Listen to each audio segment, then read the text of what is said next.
Bom dia, Brasil. Bom dia, segurados. Eu ia fazer só alguns vídeos curtos hoje para falar sobre o auxílio-doença, algumas dicas rápidas. Mas o auxílio-doença é um tema para a gente conversar bastante.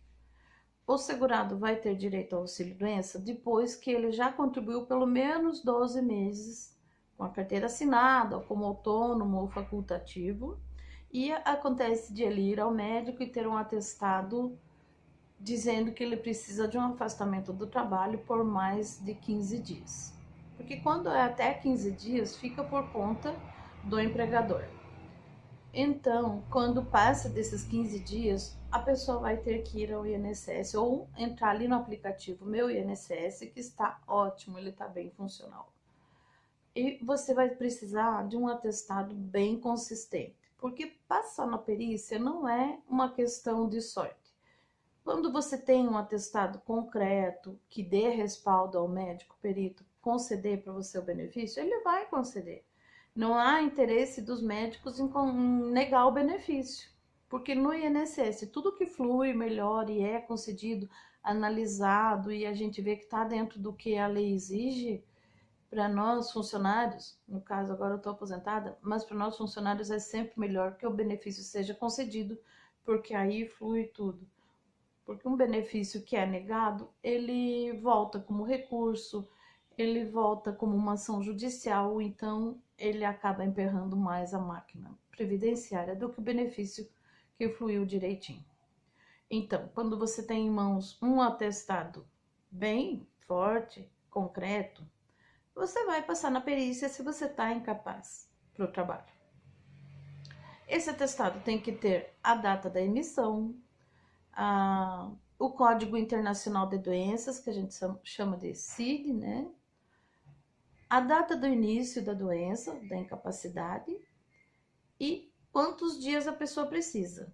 Quando é menos de 15 dias, vai ficar por conta do empregador. Quando passa de 15 dias, a pessoa vai buscar o INSS.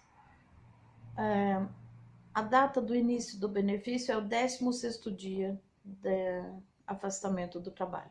A partir dali, a pessoa vai receber pelo INSS, então, depois que passar na perícia. No aplicativo Meu INSS, você vai fazer o teu acesso, vai dar uma olhada no teu cadastro, já aproveita e atualiza, tem em mãos sempre o teu NIT, que é o número do trabalhador, número de inscrição do trabalhador, que também às vezes é chamado de NIS, ou PIS, PASEP, ou número de inscrição como autônomo. É um número grande e é esse número que vai te dar acesso a todo o teu cadastro nacional de informações sociais. É o que nós usamos, é o que a Receita Federal usa também. Atualize todos os seus dados, deixe bem certinho, CPF que esteja atualizado, porque se ele não tiver atualizado na Receita Federal, vai bater na trave. Então, esteja com os documentos sempre atualizados, tua certidão civil, se você é casado e separou, tem averbação na certidão, deixa tudo atualizado para ser funcional na hora que você requerer o benefício. Teu CPF em dia no cadastro na Receita Federal, né? Como eu falei agora há pouco. Tudo isso vai ajudar a que seja bem funcional o teu requerimento. Por conta da pandemia no ano passado, como era uma situação totalmente nova e difícil, foi anunciado que os segurados iam poder receber pelo menos os 30 dias que era necessário para a condição do Covid, né? Sem perícia.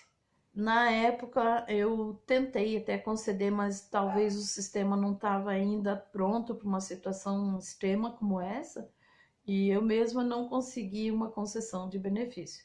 Mas acredito que hoje em dia já está bem atualizado e já deve estar redondinho o sistema. A data prévia é boa nisso.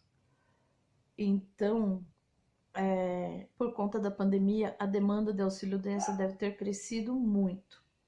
Então, tenha comprovantes da tua incapacidade também. Quem tem exames complementares vai poder, no aplicativo, colocar ali, anexar virtualmente os laudos de tomografia, laudos de exame, laudos de teste, resultado do teste, né, comprovando. E assim para as outras doenças também.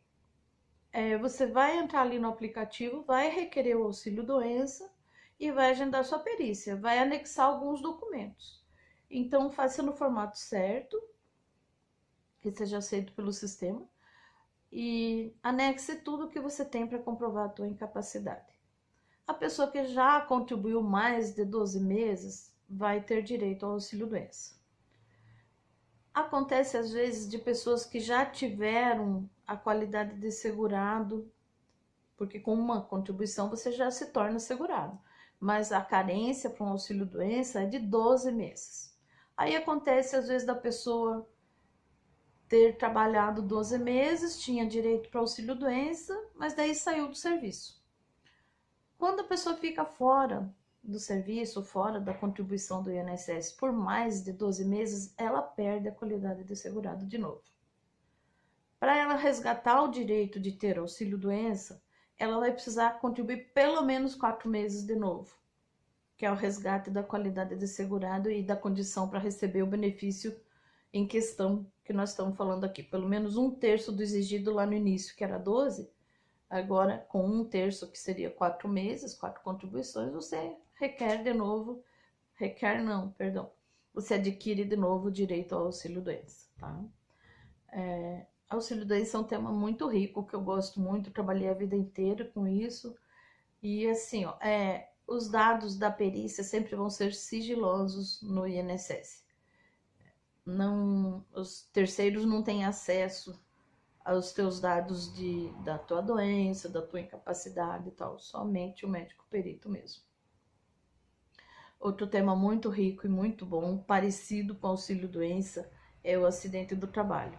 Esse é tema para um vídeo inteiro só sobre acidente. Trabalhei muito tempo com isso e assim, ó, na Previdência é muito funcional o auxílio-doença e o acidente do trabalho. O acidente do trabalho ainda é mais interessante, porque tem muitas situações que as pessoas nem conhecem. Uma doença do trabalho, um acidente de trajeto, o acidente do trabalho típico mesmo, a pessoa estava lá executando o trabalho e aconteceu de se machucar. Tem que ser comunicado ao INSS, sempre e sempre, mesmo que seja só uma farpinha lá no dedo, ou um esbarrãozinho, tem que ser comunicado, tá? Porque o acidente do trabalho, a comunicação do acidente do trabalho, a CAT, como a gente fala, ela tem que registrar para fins de estatística, de segurança no trabalho, e para que se mais tarde a pessoa venha ter alguma complicação sobre esse incidentezinho pequeno, às vezes, ela venha ter o seguro garantido.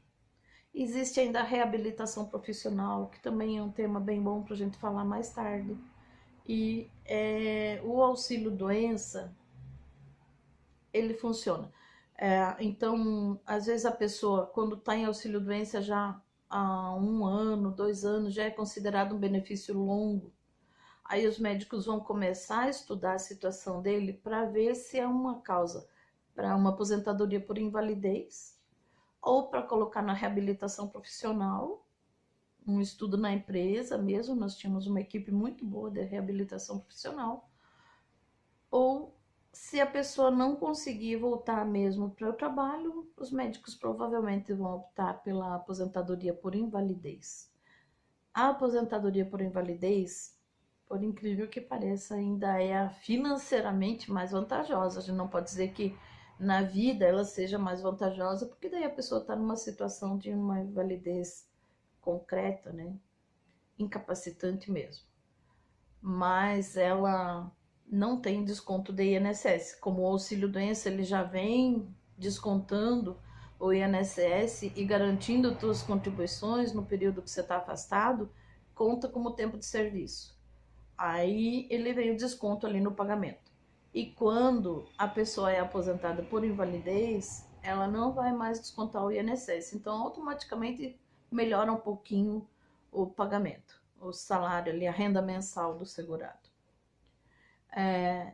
Nos próximos vídeos eu quero conversar sobre acidente do trabalho, sobre pensão por morte, aposentadoria por tempo de contribuição, que agora até está tendo a revisão da vida inteira, um tema bem interessante também, aposentadoria por idade, aposentadoria do trabalhador rural, comprovantes de trabalho de atividade do trabalhador rural, tipos de contribuinte, autônomo, facultativo, empregado, e como é que acontece essa contribuição, a parte do empregador, a parte do empregado, que é descontado. E, enfim, a previdência é um tema de grande riqueza e que as pessoas têm que se acostumar a vivenciar e acompanhar de perto. Hoje em dia, dá para acompanhar se o teu empregador está contribuindo direitinho, se ele está recolhendo, que compete a ele os recolhimentos, você está indo tudo certinho. Não pode a pessoa passar uma vida contribuindo e deixar para mais tarde requerer aposentadoria e vai lá e requer no INSS, tipo, vamos ver se vai dar certo. Não é assim, não é uma questão de sorte. É matemático, entende? Então, a pessoa que acompanha as contribuições a vida inteira não vai ter surpresas quando chegar no fim da carreira, né? E hoje em dia isso é possível, você entrar lá no meu INSS, no aplicativo, e acompanhar as suas contribuições, se está certinho mesmo. Seu empregador está contribuindo conforme o que você recebe. Porque o que acontecia muito antigamente, uma situação delicada. O empregado e o empregador entravam num acordo para contribuir, porque era obrigado a contribuir, e daí contribuía sobre o salário mínimo e ficava pagando por fora bem mais para o empregado. Aconteceu o quê? Daí mais tarde, quando o empregado precisava de um benefício, ia ver que, na verdade, ele só teria direito ao salário mínimo, porque contribuíram só porque era obrigado. Então, não é uma situação favorável, tá bom?